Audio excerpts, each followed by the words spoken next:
मित्रों, मेरी हमेशा की तरह ये दरख्वास्त रहती है कि ताली तो बजती रहनी चाहिए। मैं जानता हूं कि शायद हाथ दुख गए होंगे, इतनी देर से आप तालियां बजा रहे हैं और हम लोग आपसे तालियां बजवा रहे हैं, पर हम लोगों की हौसला अफजाई के लिए यही एक तरीका है कि हम जो कर रहे हैं शायद आपको पसंद आ रहा है, अच्छा कर रहे हैं। तो जोरदार तालियों के साथ स्वागत करते हैं अदिति जी का, मिली जी का और राम का।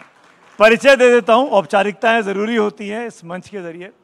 तो अदिति माहेश्वरी, आप लोगों ने वाणी प्रकाशन का नाम सुना होगा, उसकी सर्वे सर्वा हैं, CEO हैं। बहुत बहुत स्वागत है आपका अदिति जी।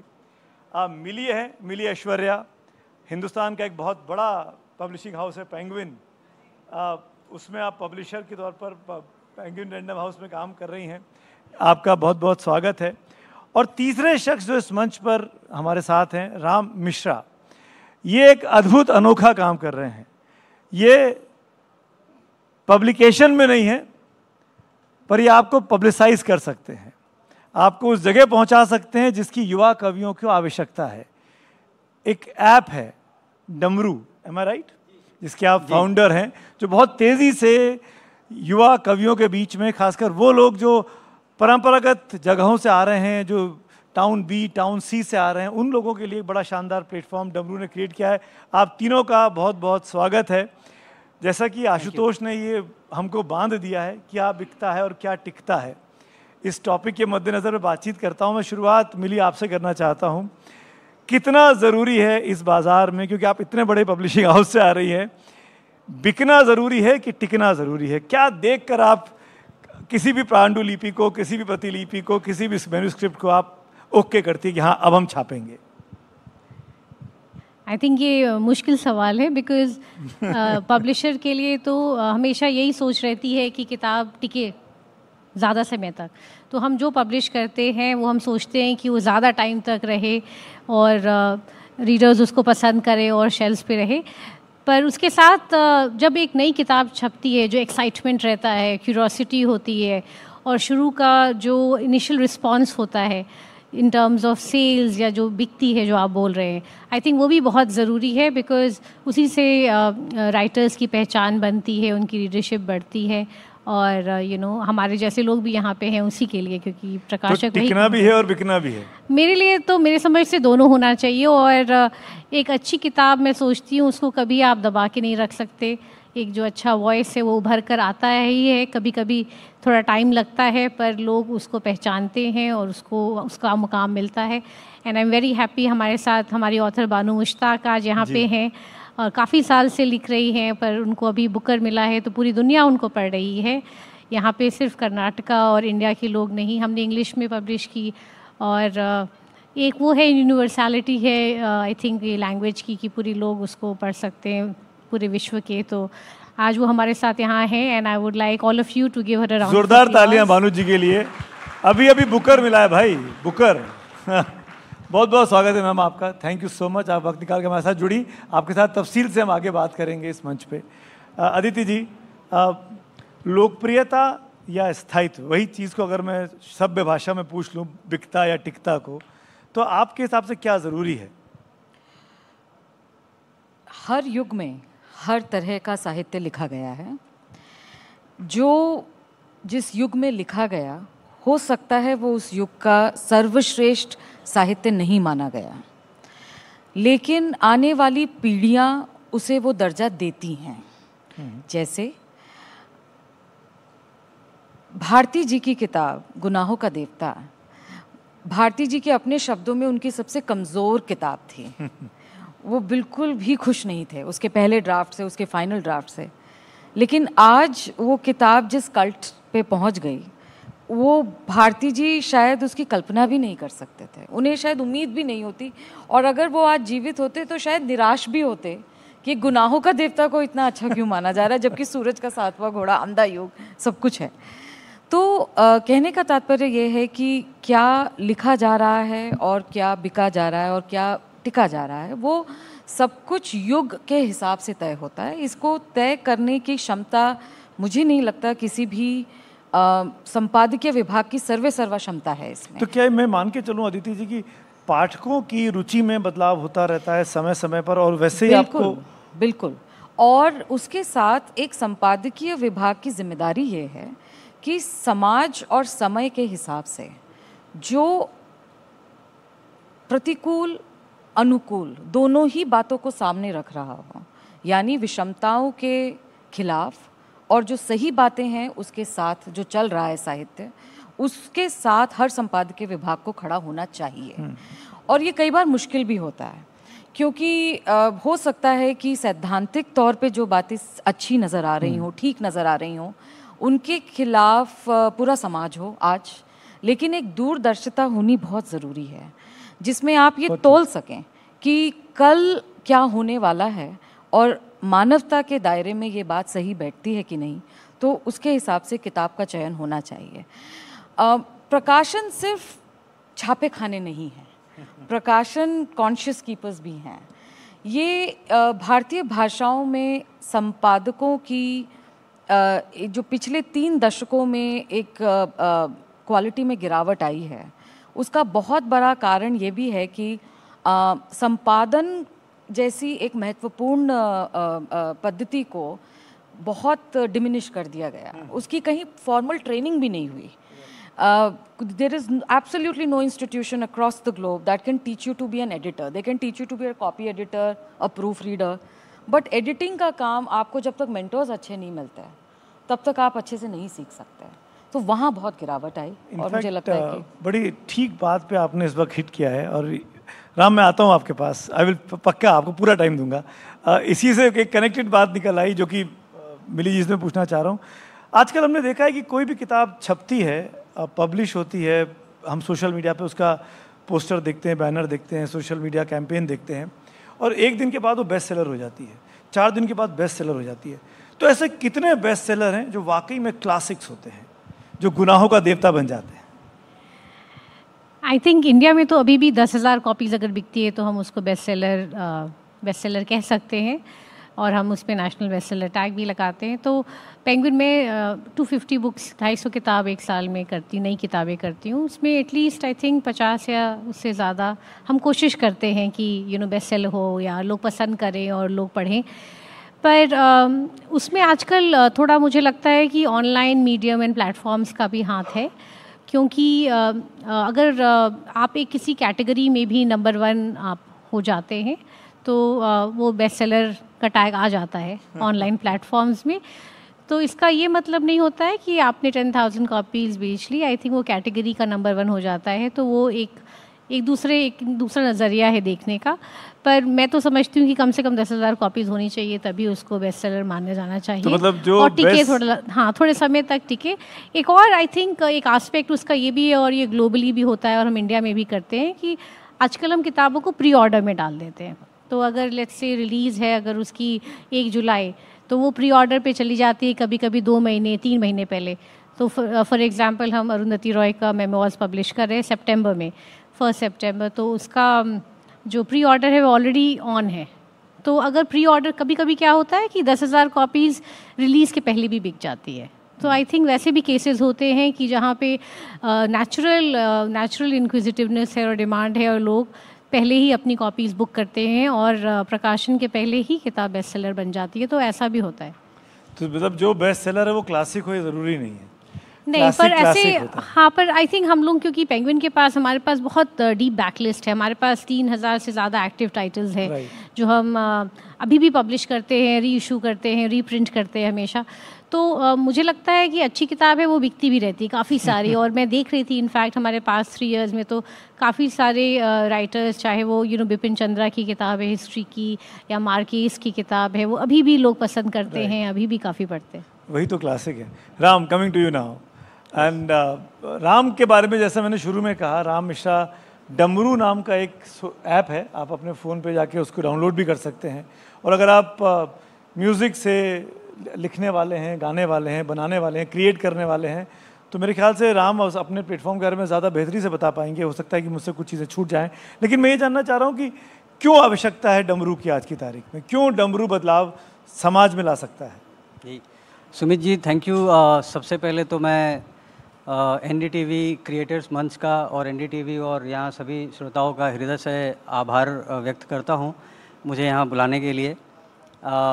मैं यहाँ देख सकता हूँ, मैं शब्दों का धनी तो नहीं हूँ इन सबके जैसा, लेकिन हाँ मैं म्यूज़िक बिजनेस से बिलोंग करता हूँ और मुझे ऐसा लगा कि कहीं ना कहीं एक बहुत बड़ा गैप है म्यूज़िक क्रिएटर्स के लिए हमारे देश में, जो गाना अच्छा लिख भी लेते हैं, अच्छी कंपोजिशन कर भी लेते हैं, लेकिन उनकी रीच नहीं उनको मिल पाती है जो डिज़र्व करते हैं। जिस तरीके से यार आज हर कोई गाना बनाता है तो यही सोचता है कि यार मैं इससे पैसा कैसे कमाऊं, तो वो उनकी डिस्कवरी कैसे बढ़ाई जा सके, उसके लिए हमने डमरू ऐप का स्टार्ट किया, डमरू ऐप स्टार्ट किया, which is available on play store and app store, and आप लोग सभी डाउनलोड भी कर सकते हैं। अब जहाँ तक ये है कि आपने अगर अच्छा एक गाना बनाया है और आपको एक प्लेटफॉर्म चाहिए कि वहाँ से आपका म्यूज़िक सारे देश विदेश के हर श्रोताओं तक पहुँचे, लिसनर्स तक पहुँचे, चाहे आप कहीं भी बैठे हों, किसी भी भाषा में गाना गाते हो, चाहे किसी भी भाषा में आप लिखते हो, आप उसको डमरू पे पब्लिश कर सकते हैं। सिंपली आप जाके वहाँ पे ऐप के माध्यम से there is a creator studio. एक काउंटर क्वेश्चन मैं पूछना चाह रहा हूँ जी।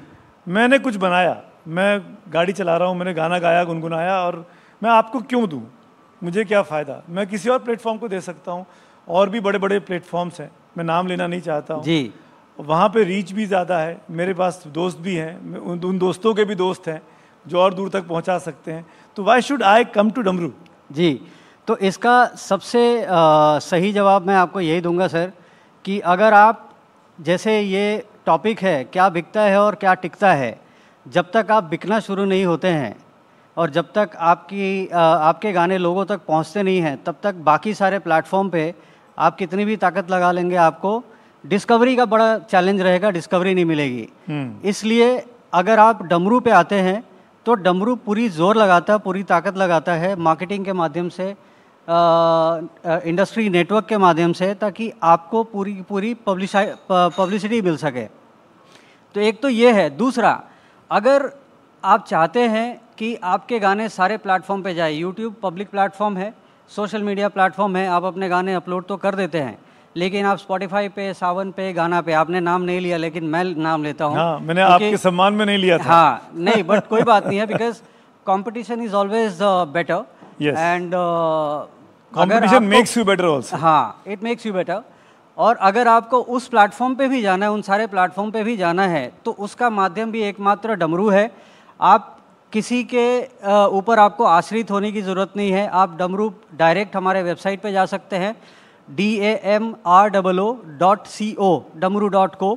वहाँ से आप अपना प्रोफाइल क्रिएट करके आप दुनिया के सारे प्लेटफॉर्म पे अपना गाना डिस्ट्रीब्यूट कर सकते हैं। हम रॉयल्टी कलेक्शन करेंगे हर जगह से और आपको डायरेक्ट पे करेंगे। हर चीज़ का यहाँ पे सोल्यूशन है सुमित जी। डमरू एक तो आपको एज अ स्ट्रीमिंग प्लेटफॉर्म। एक बात ईमानदारी से बताइए, आप तीनों लोगों से सवाल है, लेकिन पहले आप ही से, क्योंकि आप बोल रहे हैं आराम, कितना बड़ा खेल ये एल्गोरिदम्स का होता है कि किसी भी चीज़ को हिट कराने के लिए वो चीज़ ट्रेंडिंग करानी है तो कुछ वेरीफाइड हैंडल से उनको पोस्ट कराना चाहिए, उस पर कोलैबोरेशंस होने चाहिए और चीज़ें ट्रेंड करा दी जाती हैं, 2 दिन 4 दिन 5 दिन में मिलियंस तक पहुंच जाती हैं। इसका कितना बड़ा रोल है? देखिए, एल्गोरिदम ठीक है, टेक्नोलॉजी जो है वो it's playing a very important role in discovery of everything, not just music. ठीक है, आप D2C प्लेटफॉर्म पे भी जाएं, कहीं भी। लेकिन मेरा ये मानना है कि आपको वायरल करने के लिए गाना नहीं लिखना है, वायरल करने के लिए एल्गोरिदम की सोच के हिसाब से आपको गाने नहीं बनाने, धुन नहीं तैयार करने हैं। आपको गाना लिखना है जो दुनिया को, जो लोगों के दिल को टच करे। आप ऐसे गाने बनाएं तो आपको किसी के एल्गोरिदम की ज़रूरत नहीं पड़ेगी। आप एक अच्छी धुन लिखें जो दुनिया को टच करें। अब सिंपल सी बात है, क्या बिकता है क्या टिकता है पे एक और बात बताना चाहूँगा कि कोई दीवाना कहता है, कोई पागल समझता है। ये बिकता भी है, ये टिका भी है, और ये डॉक्टर कुमार विश्वास जैसे बड़े कवि को टिका भी चुका है। तो अगर अब इन्होंने, डॉक्टर कुमार विश्वास की अगर हम एग्जांपल लें, तो इन्होंने किसी एल्गोरिदम को फॉलो थोड़ी किया, राइट? इन्होंने लिख दिया, वो आपके पर्सनालिटी के साथ वो मैच किया, आज के युवा के साथ भी वो मैच कर रहा है, तो वो बिक रहा है और बिकता रहेगा। यानी कुल मिलाकर मिली जो मौलिक है, जो ओरिजिनल है, जो नोवेल्टी है जिसके अंदर, बिल्कुल वो चीज़ चलेगी, चाहे वो गायन में हो, चाहे वो लेखन में हो। हाँ बिल्कुल, जैसे मैंने शुरू में भी कहा कि अगर किताब अच्छी है and the voice is strong तो वो लास्ट करेगा वो। और जो आप वायरलिटी की बात करते हैं, आई थिंक डिजिटल प्रमोशंस में और देयर वेरियस टूल्स कि आप टेम्प्रेरी 2-3 दिन के लिए people share and starts trending और वो वायरल होता है। पर आई थिंक जो वो टिकेगा तभी अगर उसमें दम है, अगर वो किताब अच्छी है और जो वर्ड ऑफ माउथ बिल्ड करता है, मे बी वो 2-3 दिन के वायरलिटी से वो तभी कंटिन्यू करेगा अगर वो अच्छी किताब है हमारे हमारे समझ से। तो आई थिंक एंड में तो वही बात आती है कि मतलब वो चीज़ अच्छी होनी चाहिए तभी टिकेगी और तभी लोग उसको ज़्यादा समय तक पसंद करेंगे। प्यासा है, आज भी देखा जाए तो कोई नहीं भूल सकता। शोले को कोई नहीं भूल सकता, बार-बार देखते हैं, बार-बार देखते हैं। शोले को कोई नहीं भूल सकता, मुगल आजम को कोई नहीं भूल सकता। ये ऐतिहासिक कल्ट है हम लोगों के लाइफ टाइम के। अदिति जी, एक बात बड़ी ईमानदारी से बताइए, और आप ईमानदारी से बात करती है, मैं आपको कई सालों से जानता भी हूँ। ये बच्चे बैठे हैं, मुझे को कई सारे छात्र मिलते हैं, कई सारे यंगस्टर मिलते हैं, सर हमने लिख तो लिया है पर हम छप नहीं पा रहे हैं, हम यहाँ चक्कर काट रहे हैं, हम वहाँ चक्कर काट रहे हैं, इसके पास जा रहे हैं, वो रख लेते हैं, आना कल आना, 2 महीने के बाद आना। इनको कैसे आप वाणी तक या किसी भी पब्लिकेशन हाउस तक आना चाहिए? लंबी यात्रा है, इसके लिए तैयार रहिए। देखिए क्या है कि हम सब गुनगुनाते हैं, हम सब कभी कभी ऐसे कमरों में बैठ के गुनगुनाते हैं जहाँ अपनी आवाज़ एको होती है और बड़ी अच्छी लगती है, लेकिन क्या इस गुनगुनाने के बेसिस पे हम उन उस्तादों के साथ मंच पर बैठ के गायन प्रस्तुति दे सकते हैं जिनका रियाज इतना पुराना है और जिनकी मेहनत, उनके गुरुओं की आशीर्वाद, सब कुछ उनके साथ चल रहा है?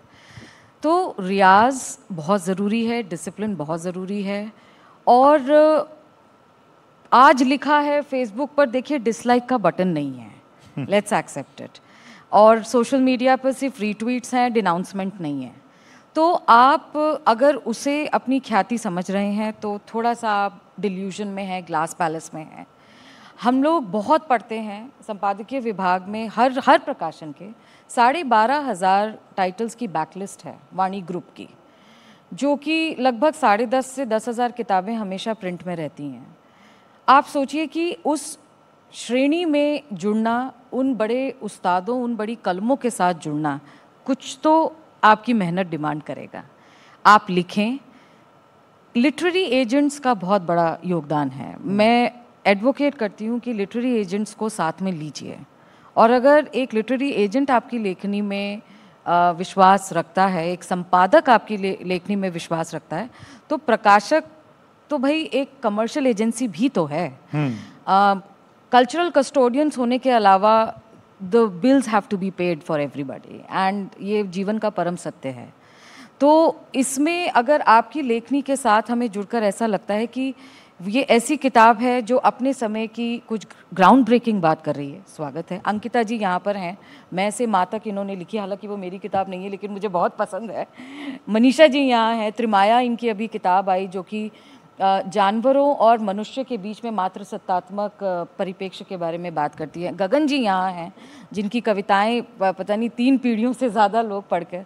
तो आप ये देखिए कि ये कलम जो आज हमारे सामने स्तंभ के रूप में खड़ी हैं, वो इसलिए खड़े हैं क्योंकि उन्होंने अपनी मशक्क़त, अपनी घिसाई, अपने साथ मेहनत और आलोचना को बहुत खूबसूरत तरीके से उन्होंने अपनाया भी है। ऐसा नहीं है कि उनकी पहली किताब आई तो ब्लॉकबस्टर हो गई, उनकी कविता की कभी आलोचना ही नहीं, ऐसा नहीं है। तो आलोचना को साथ में लेना सीखें, रिजेक्शंस को अपनाना सीखें, don't make it a ego war. क्योंकि आपके प्लेटफॉर्म से सुमित जी मैं ये कहना चाहती हूँ कि पब्लिशर्स, एडिटर्स बहुत ट्रोल होते हैं सोशल मीडिया पे, we get victimized a lot, please stop doing it. ये आप हमको बता रही हैं? नहीं, we are in the same boat. आपसे पर्सनल किसी का कुछ भी प्रॉब्लम नहीं है, आप अच्छा लिखिए, हम आपके साथ हैं, जी जोर से आपके साथ हैं। एडवांसेस पे साइनिंग होती है और बड़े साइनिंग होती हैं अब, क्योंकि the commercial stakes have increased a lot, let's accept it. तो यहाँ पर डमरू ऐप साथ में है, हम और भी ऐप्स के साथ काम करते हैं जहाँ पे ऑडियो बुक्स रिलीज़ हो रही हैं, साथ में ई बुक्स हो रही हैं। तो ये सारा पोर्टफोलियो आपके लिए खड़ा हो सकता है, लेकिन थोड़ी मेहनत करने की मेहनत करनी पड़ेगी। असफलताओं से घबराना नहीं है, सफलता के लिए सब्र तो करना पड़ेगा। एक आखिरी कमेंट आप तीनों से जानना चाहूँगा, हमारी ये पहल, एनडीटीवी इंडिया की ये पहल क्रिएटर्स मंच, इसके बारे में मिली जी कैसा लगा ये कोशिश? I am quite pleased and surprised. सुबह आपकी शुरुआत इतनी अच्छी हुई और इतने यंग लोग हैं, हर एज ग्रुप के लोग हैं, from all walks of life. So I think it's a great initiative और हर तरह के क्रिएटिव फॉर्म को आई थिंक आप लोग प्लेटफॉर्म दे रहे हैं, चाहे वो बुक्स है या पोइट्री है, गायन है। So I think it's a great initiative and for all the young people here, I think they should absorb as much as they can because they have a lot of interesting people I think to hear through the day. So I think you've curated it very well. Congratulations to you all and thank you very much for having me here. Your words means to us. Ram, मेरे हिसाब से मेरे लिए तो एक बहुत ही अच्छी बात है कि एक तरफ जो डिस्कवरी और चैलेंजेस जो फेस कर रहे हैं आज के क्रिएटर्स, उनके लिए एनडीटीवी क्रिएटर्स मंच एक बहुत ही लाभदायक प्लेटफॉर्म साबित होगा। और इसके माध्यम से आई थिंक जितने भी लिखने वाले जो पोइट्स भी आएंगे, क्योंकि संगीत की शुरुआत तो यहीं से होती है सर, एक अच्छी लिखावट से ही संगीत बनता है। और अगर क्रिएटर्स मंच पे अगर ऐसे लोग आना शुरू करें तो उनकी डिस्कवरी काफ़ी आसान हो सकती है। ये मेरे हिसाब से काफ़ी अच्छा अपॉर्चुनिटी है। हम पूरी कोशिश करेंगे कि साथ मिल जाए कदम। बिल्कुल बिल्कुल। अदिति जी, आपकी टिप्पणी। देखिए, आपके पास प्रियदर्शन जी हैं, आपके पास पूनम अरोड़ा जी हैं और अब आपके पास राहुल कंवल जी भी हैं, आपके पास सुमित जी हैं। तो ये क्रिएटर्स मंच थोड़ा देर से आया मुझे लगता है, बहुत पहले आ जाना चाहिए था, क्योंकि एनडीटीवी को हमने हमेशा एक मॉडरेट मंच के रूप में जाना है। हमने जाना है कि एनडीटीवी अगर कुछ कह रहा है तो जिम्मेदारी से कह रहा है। तो स्वागत है और अगली बार ये ऑडिटोरियम 4 गुना बड़ा हो, ऐसी हमारी आपको शुभकामनाएं हैं। कविता के लिए एक गंभीर मंच बनाना नेशनल लेवल पे बहुत मुश्किल है, आपने ये कर दिखाया। बहुत धन्यवाद। बहुत बहुत बहुत धन्यवाद। शुक्रिया आप तीनों का समय निकालने के लिए, हमारी हौसला अफजाई के लिए। उम्मीद करता हूँ कि आप लोग अपने अपने तमाम क्षेत्रों में ऐसे ही परचम लहराते रहें और युवाओं को, टैलेंट को मौका देते रहें। Thank you so much for being with us. जोरदार तालियां मित्रों हमारे तीनों मेहमानों के लिए। Thank you so much.